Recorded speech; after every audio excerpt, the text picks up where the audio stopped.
Hello everyone, and welcome back to the channel. So I am on a hike today, and I thought while I have all this time to myself, why not make another video? This is my first hike back since finishing the AT. It's been about a month now, so I thought it was more than appropriate to do a 1 month post-trail update, just to talk about how I'm doing physically and mentally, as a record for myself, but also if anybody else wants to know what it's like in the aftermath of finishing a thru hike. So it's going to be a little bit of a lower budget video today, but I'd like to get something out this week, so here we go.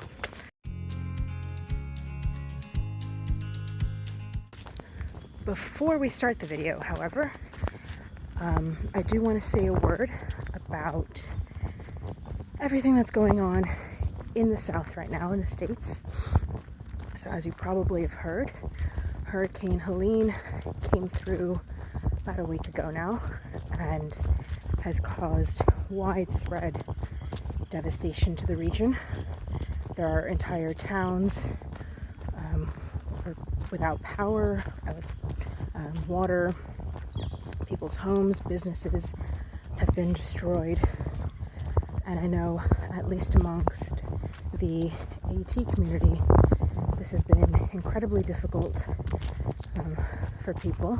To start, there are all of the people who are either southbound or flip-flopping currently, who will probably not be able to finish their thru hikes this year.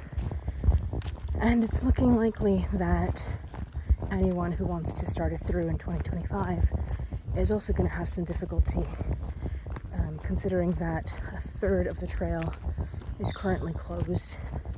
So sympathies to anyone whose thru has been impacted.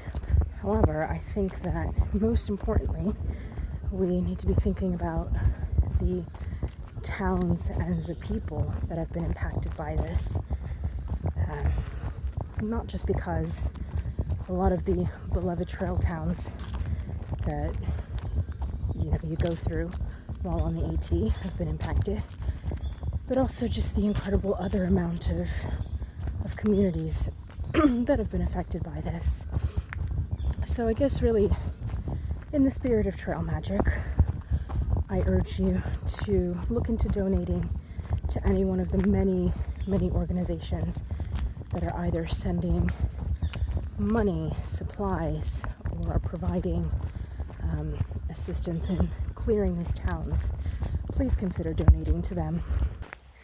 As you may or may not know, during my thru hike, I had a fundraiser set up to raise money for an organization called Appalachian Voices. It's actually, the fundraiser's still live right now, but I'm happy to say that we managed to raise $777 for them, thanks to lots of people that have been watching these vlogs. If you don't know, Appalachian Voices raises money to create grassroots campaigns in central and southern Appalachia, and these campaigns go directly towards trying to preserve the region's natural resources. They are a great organization, and hopefully their work will be essential in the years to come after the recovery efforts have been completed. But if you're looking to help right now, Appalachian Voices actually has a web page up where they list a lot of organizations that are directly helping in the relief efforts as we speak. So I'm going to link that down below, and I highly encourage you to check that list out. Please donate anything that you can. If you do, comment down below. I'd love to know what groups people are donating to, just to hear about where efforts are going. I think it's all, again, in that spirit of trail magic, and it would be, I know, much appreciated. So thank you for that, and if you know of any other efforts, again, comment down below. I'd love to hear about anything that's going on to help the region down south. I do hear a lot about some hikers going down south to help in the recovery efforts. I would love to do that. Unfortunately, I have to get a job. But there are still lots of other ways that you can help, whether or not you're in the area, whether or not you're able to physically help. I know monetary donations are always appreciated. So yeah, that's my spiel. Let's get on to the video.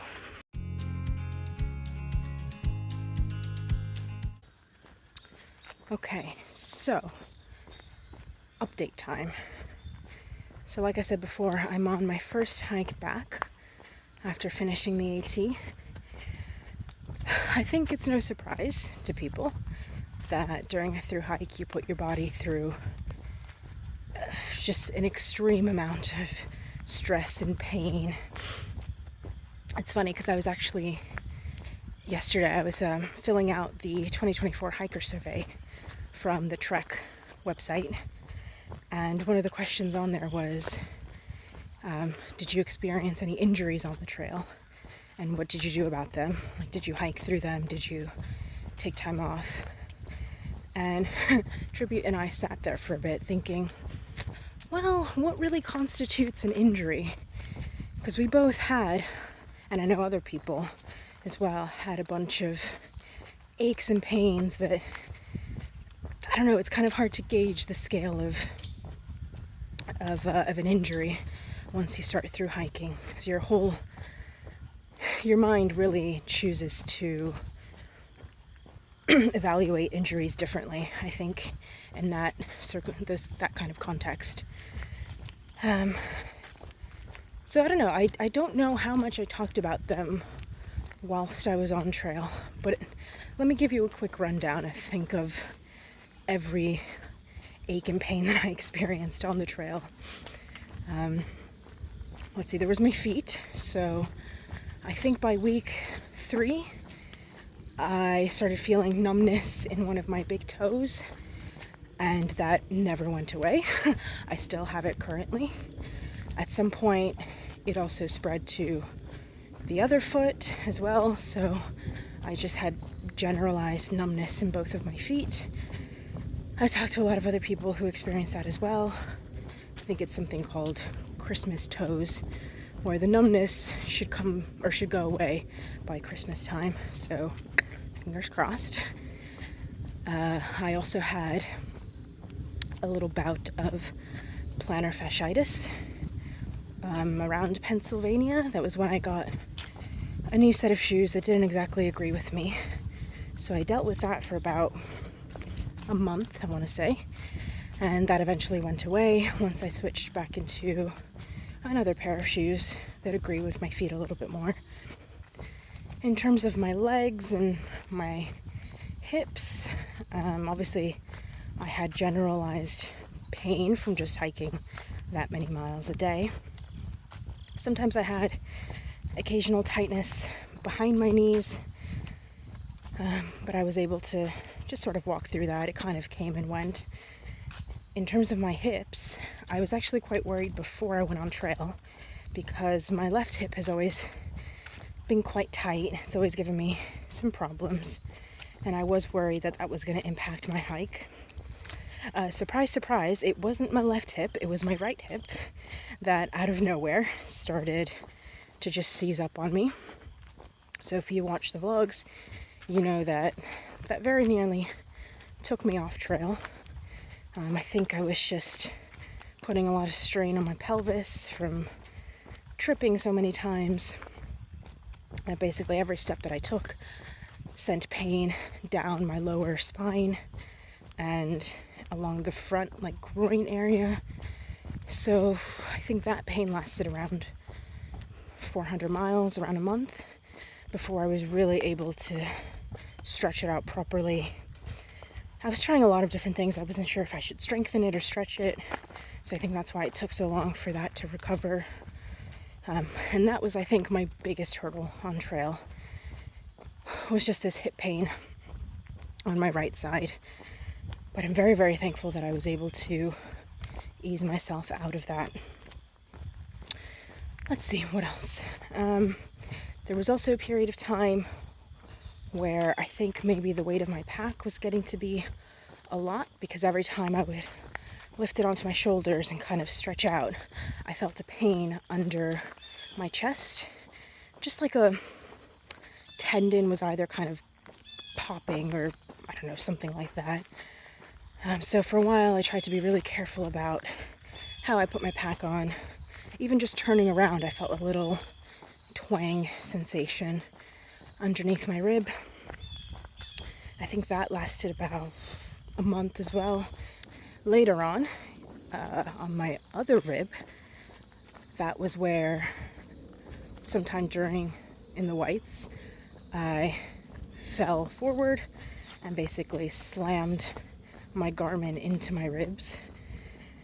And it was excruciating pain, but I think I only ended up bruising my ribs. And that pain lasted about 2 weeks to get through, which was very difficult, obviously with all the scrambling that we had to do in the whites. That didn't really help. Oh, I also forgot that for a while, towards the end, I think as I was losing more weight, I was experiencing a lot of pain with my hip belt, in the sense that just because of how tight I had to get it for the weight to be distributed well, I think it also started impacting some of the nerves on my hips. So there were some days where I was walking and I could feel just kind of a numbness in my hip. And there was someone that I was hiking with. She actually started experiencing that maybe by mile 300, and she had the pain the entire time. She thinks it's probably an injury that's going to last for a long, long time after this. So that's me, I think, everything that I went through, just to give you a little idea. I think I feel pretty good. None of the pain that I had has lasted post-hike. And if anything, after summiting Katahdin, I felt really eager to get back out there and get back to exercising and just being active. Now, I will say that we've had conversations with other people on trail about this. The extent of what you put your body through on trail is not healthy. We should acknowledge that first. In terms of eating, what you're doing is essentially putting your body through a very extreme kind of eating disorder almost, because you're starving yourself whilst on trail. You're not getting the calories that you need. And then when you get to towns, you're binging on food to try to make up for that deficit. So it's this constant starving yourself, binging. And for me, at least, I think it took about 3 weeks post-trail for hiker hunger to really go away. I was just starving all the time, but my brain was trying to tell my body that I didn't need to consume that many calories. So that's the eating part of it. Obviously, the exercise part of it was that we were hiking so many miles every single day, and that is just not possible back in the real world to exercise that much. But after trail, my body was still in that mode where I felt like I really needed to be out all day, every day. And I found it really difficult to kind of sit still with myself. So I was kind of grappling with that mentally, where I knew I needed to keep active, but I didn't want to overdo it, especially because there was no need for me to be that active all day, every day. So I've settled on a kind of medium ground where I've decided to take up running. I've never been a runner before. I could only run about 5 minutes before being completely out of breath, and then I would just walk the rest of the way. That's always been the kind of runner I've been. But I think I'm going to make more of a concerted effort to take up running because for me at least at this stage, it is the only way that I feel that I can get those endorphins that I got through hiking. I'd also just like to get back to the gym more, do some more weight training. I was doing that before trail, but it's definitely something that I want to continue. Basically, I'm just trying to ease myself back into an active lifestyle. It was a little bit tricky post-trail because obviously we finished and then we went on our 5-day road trip, and then Tribute's parents came to visit us for a week and a half. So it was a lot of stuff that we were doing post-trail, and we only felt like we were able to fully relax about 2 weeks after we had finished. So even though I'm a month out now, in my head, I still feel like it's only 2 weeks or so that I've really been able to wind my body down and my brain. So we'll see how things go after this, but yeah, in terms of physically, that's where I'm at. During this first hike back for me, I will say that I am feeling a lot of the aches and pains that I remember from the first few weeks of my thru. Mainly, it feels like my legs are just on fire. My glutes, my quads, my hamstrings, they're all just very sore, very stiff. But I think that comes with me pushing a lot of miles right out of the gate. So I started with 16 and a half the first day. I did 25 and a half yesterday, and I'm aiming for about 18 today. So it's not at all like my thru. I think the first 2 weeks, Tribute and I did maybe like 8 to 12 miles a day. We were really not trying to push ourselves at all. But it's amazing how quickly you can kind of lose your trail legs. Especially again, because in my brain, in my mind, I only feel like we're like 2 weeks post-trail, not a month. So it's a bit of a humbling experience to come back out on a completely flat trail that I'm on right now and still feel so sore. But otherwise, I'm very grateful that I came away relatively unscathed from my thru. Okay, so mentally post-trail, how am I doing?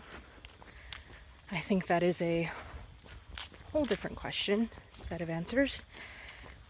I actually had a dream recently, I think it was about 2 nights ago, where I was somewhere that was familiar to me, and I had friends there, and they were asking me all about the trail, what different things were like, how it felt to be back. And I remember explaining things in such vivid detail, and just I kept talking about how much I miss trail and all of that, and that really impacted me when I woke up. Just felt a really big longing for the trail and the community again. If you watched my road trip vlog, when we road tripped back from Maine to DC, I talked a lot about how overwhelmed I felt just by everything, towns, cities, going to the grocery store, the amount of clothes that I had, just the things that I returned home to, or at least back to my parents to. And I still kind of feel that way. Living out of your backpack for 6 months and then all of a sudden having all of these amenities available to you again, for me at least, was quite overwhelming. That is not to say that I'm not grateful for them. It is nice to know that I can shower whenever I want to. I can use a flushing toilet whenever I want to. The things I want to eat are accessible to me. I am very, very grateful for all that I have to return back to, but it does still feel very overwhelming. On this hike that I currently am on, I left out of DC and I'm hiking towards Harper's Ferry, and it was really, really nice to just be able to kind of leave the chaos of the city behind and come out into the woods where it's quiet and I have a lot of time for myself. There's just a peacefulness to trail that I really appreciate and that I really miss. I think that part of my transition period, or I've made it a little bit difficult on myself because I haven't returned home immediately. For those of you who don't know, I live in the UK and I'm still currently at my parents' house. I'm just enjoying some time with my family. But that transition back to my apartment, going back to work, I haven't quite had that yet. So I don't know if me having all of this free time is actually making the transition harder on me. I'm not sure. I'm very lucky that I was able to save up enough money to take time off after the trail as well. That was something that was important to me. While the transition, like I said, hasn't been super easy, I didn't want to go back to the UK and to a job right away. I think I feel very overwhelmed at that prospect, mainly because trail, I think, was quite transformative for me in the sense that it's really caused me to reevaluate the lifestyle that I want and what my priorities are day to day. And to be honest with you, the idea of going back to the same routine that I had before, it just crushes me. I absolutely do not want that. There are a lot of things about daily life pre-trail that I didn't really like about myself. I think I spent too much time on my phone. I didn't devote myself to enough hobbies. So there are a lot of changes that I would like to make post-trail, especially when it comes to being more involved in different communities.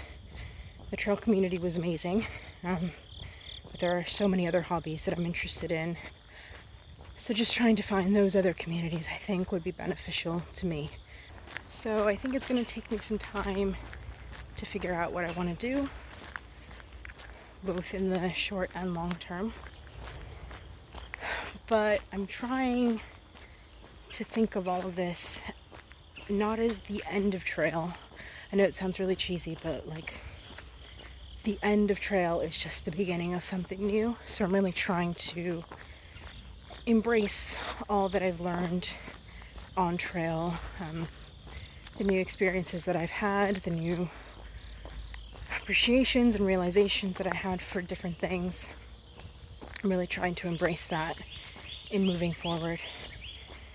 So we'll see how it goes, but I mean, I am only a month out, so I think a lot of these feelings are still very fresh.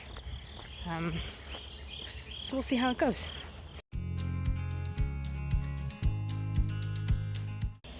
A lot of that conversation I can kind of segue into some of the Q&A questions that I received at the end of my last video. There weren't that many, but they're on my phone, which I'm recording with right now, so let me see if I can remember them off the top of my head. I think there was a question about jobs. What kind of jobs are Tribute and I looking for post-trail? And I don't want to say what industries we've worked in just for privacy reasons, but Tribute has actually received a job offer, and we'll be starting in a few weeks. So yay for him. I'm very proud. He was very efficient in all of that. I, on the other hand, have not been efficient in that. To be honest, I haven't really looked yet. I used to be someone who very much prided myself, or my identity was really based on the job that I had. But I don't think that that was good for me mentally. And for a lot of my peers, I saw that as well. People were afraid to break out of the industry that we were in just because we've so highly valued the label of what our job was. So it's been over maybe the past 5 years that I've really been trying to break away from that. And whilst being on trail, I learned so much because I met so many different types of people who worked in so many industries. And on the one hand, you had people whose jobs were very tied to their hobbies, including the trail. They had very environmentally focused jobs, outdoor jobs, things that kept them very active. And then on the other hand, you had people that worked a lot more traditional jobs, some jobs that I'd never even heard of, but just kind of normal jobs that had found a way to do something like a thru hike. So what that taught me, I think, was that I think I would like to create more of a lifestyle where I was able to enjoy my hobbies and dedicate more time to them without sinking all of my time and effort into a job itself. So to me, a job is a means of being able to enjoy all of the other things that I want to enjoy. So that's where my head is right now. So to be honest with you, to answer your question, I am looking for any and all types of jobs. Preferably, I would love to have a remote job. I had one before trail, and that, I think, was the best for me in terms of work-life balance. I really don't want to be tied down to an office all day. But yeah, I think I do have a niche and an industry that I was in before.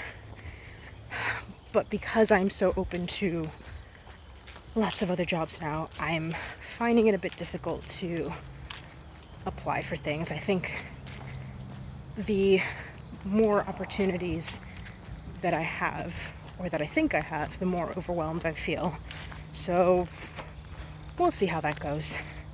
I would love to turn this channel into something a little bit more, but I also think at the same time my values don't quite align with being able to make money off of YouTube. As I've said before, if you've watched my videos, I don't talk about things like gear because I don't want to place an emphasis on that. So a lot of the other YouTube channels that might get sponsorships based on selling you products, I'm not really interested in doing that. So I think that might make things a little bit difficult for me to try to make a lot of money off of something like this, because I'm not trying to sell you something. So I'm not sure. We'll see. Another question that I had, let's see. There was a question on if I preferred the UK or the US. Or I think it was phrased to something like, if you had to choose today, would you live in the US or the UK? And to be honest, that's a very sensitive question, and I don't really like when people ask that, purely because I don't think that it captures the complexities of a question like that. I've obviously lived in both countries for very different reasons, and I mean, I can give you a pros and cons to kind of start off. The US is where a lot of the people that I love are. It's where my family is. This thru hike has just shown me how big the country is, how much of it there is to explore. I think a lot of it, that there can be a lot said for just the natural beauty of the States. There's just a lot of variety of things to see. At the same time, I do love the UK because a lot of the people that I love are there. I do appreciate things like socialized healthcare. I like having a greater work-life balance. I've never felt overworked in a job there. I've always had enough vacation days to explore not just the UK, but Europe as a whole. I like the history of the country. There's so many amazing villages, towns, historical sites to go see. That's something that I've always been really interested in. at the same time, I think the UK is, the longer I spend there, it does feel quite small to me. Like, I have explored a lot of the country, and I haven't explored a lot of other places in the country, but it does feel small. It does feel like the scope of your everyday life is much smaller. At least here in DC, I feel like the DC metro area is basically the city that I live in the UK times 20. So I think life just feels a little bit smaller over there. The more that I've been in the UK, the more that I found myself affected by the seasons, unfortunately. Especially the past 2 to 3 years, I'd say. Like, seasonal depression has become much more of a thing in my life. I'm probably going to have to buy a sad lamp when I go back to the UK, just because of the lack of sunlight. Like, I wake up, when I would go into work, it would be like 8 a.m. and it would be completely dark. And then when I'd leave at 4 p.m., it would be completely dark. And that's just really, really hard. All of that, I think, kind of segues into another question that I had, which was whether we had ever considered doing van life. And the answer is yes, actually. During the pandemic and lockdowns, I actually got really invested in watching videos about tiny houses and van life. And that was actually kind of the start of me realizing that I wanted to do something that was a little different. And eventually we settled on doing the AT. But yeah, that was kind of the kickstart of that thinking of wanting to try something new with my life. But that kind of relates to the US versus UK question, because Tribute and I have said that we would never consider van life in the UK. Probably only the US. I think the UK is much too small. It would be really difficult to find places to sleep at night, and just maneuvering a van around a country where the roads are so tiny is just a headache that I don't want to deal with. Whereas in the US, the roads are a lot bigger. You'd be able to get like a nice size van. There's also a lot more to see. You could probably just drive to all the national parks or something like that. So I think, yes, van life would be appealing to me, but not in the UK. And now that all of Europe is closed off to us because of Brexit, that's not an option either. So, yeah, I don't know. It would be cool. But obviously van life itself has its pros and cons, so that is always something to consider as well. And the last question that we had was about Tribute's visa extension. I think it was on my last vlog, but it said something like, obviously the visa extension was successful, was it hard to get? And what you actually don't know is that at the time, the visa extension wasn't officially approved. So the way that it works is that you apply for your B2 visa. It's valid for 6 months, and then you can apply to have it extended. You just have to fill out a short application form, provide a written statement, and then you have to pay some like $420. But what that does give you is you can basically apply for an extension of up to another 6 months, I think it is. So what we did was we realized that we weren't going to be able to finish within 6 months. We ended up finishing in, I think, about 10 days after his original visa extension expired. So we knew, I think by halfway, that we weren't going to finish on time. So at the end of June, I want to say, well, let me think about this. No, at the end of June, Tribute applied for his visa extension. He applied for a 2-month extension. And so he submitted his paperwork, off it went. And the turnaround time to get it approved at the time was 3 to 4 months. So we knew we weren't going to be able to hear back for a while, and we knew that the chances were likely that we would finish our thru hike before he got a decision. But the stipulations of applying for an extension are that you are allowed to stay in the country on your current visa whilst your extension is being processed. So basically, as long as you submit an extension, you're pretty much guaranteed to stay for the length of time that you need, depending on how long the processing times are. So we applied, at the time he applied, the end of October was 4 months away. So we knew that it was likely he wasn't going to be able to hear back until around that time. And actually, it was only a few days ago, so the very end of September, that he heard back that his visa was successful. So at the time we submitted Katahdin, we still hadn't heard back, but he knew that he was going to be able to stay simply because he'd already put in his application.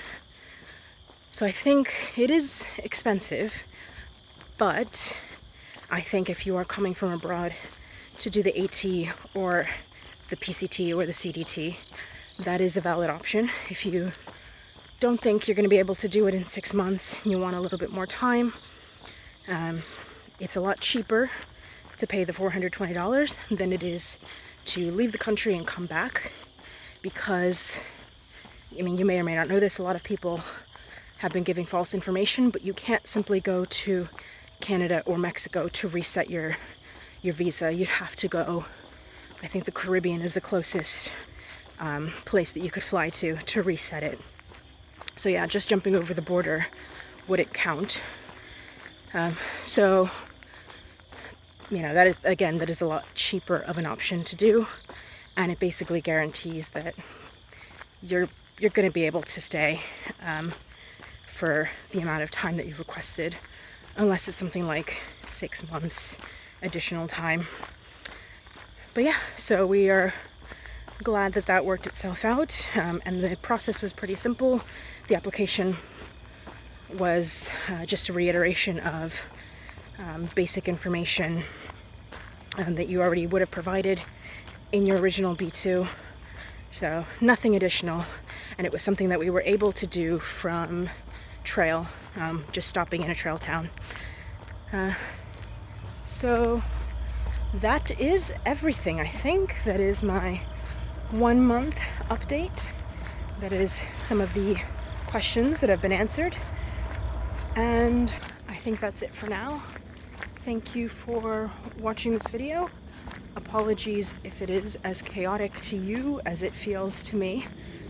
I'm recording this as I'm hiking, but there's a lot of people going by, there's a lot of sounds. I just got stung by some wasp, hornet, I don't know. So it's a little bit all over the place, but I hope it was somewhat helpful, and I'll catch you in the next video, which is probably going to be the vlog of this hike. So see you next week.